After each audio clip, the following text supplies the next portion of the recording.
Let's put in perspective, if you can, for us, Richard Jefferson, what Chris Paul's doing.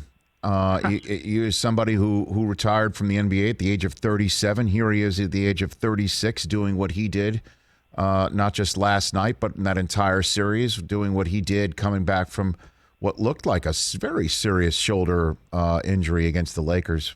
Put in perspective from your perspective what Chris Paul's been doing, if you don't mind.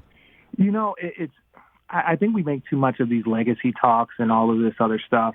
But I know Chris Paul he's just been doing it for so long. His defense, his offense, his focus. You know, he's definitely, as much as he's, running the young players right now, he's always had an old school, grinded type of aggressive vibe to him. That's just Chris Paul. And, people joke and say he rubs people the wrong way, but, I've been having conversations just like, where would you rank Chris Paul all time?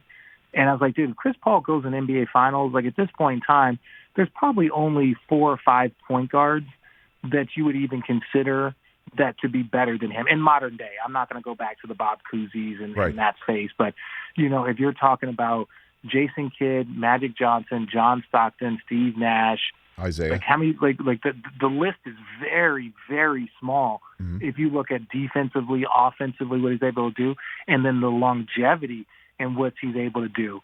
There was conversations about him. People, basically giving up on him. Ship him off to OKC.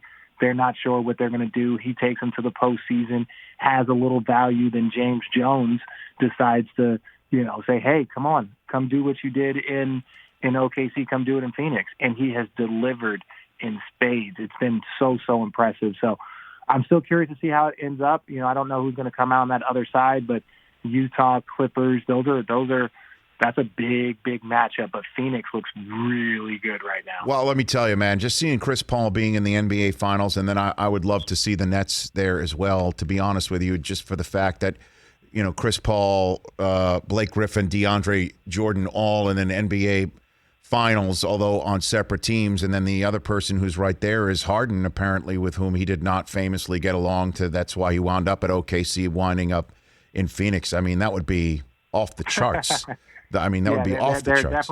There would definitely be some poeticness to that, but we'll see. I think Phoenix looks like they're in a good spot. They obviously, whoever they're going to get next is going to be a load, but I think the Brooklyn Nets right now have a lot on their plate. And I'm very, very curious to see how they react to it. Hey, you watched all the way to the end. Thanks for that. Watch more right here.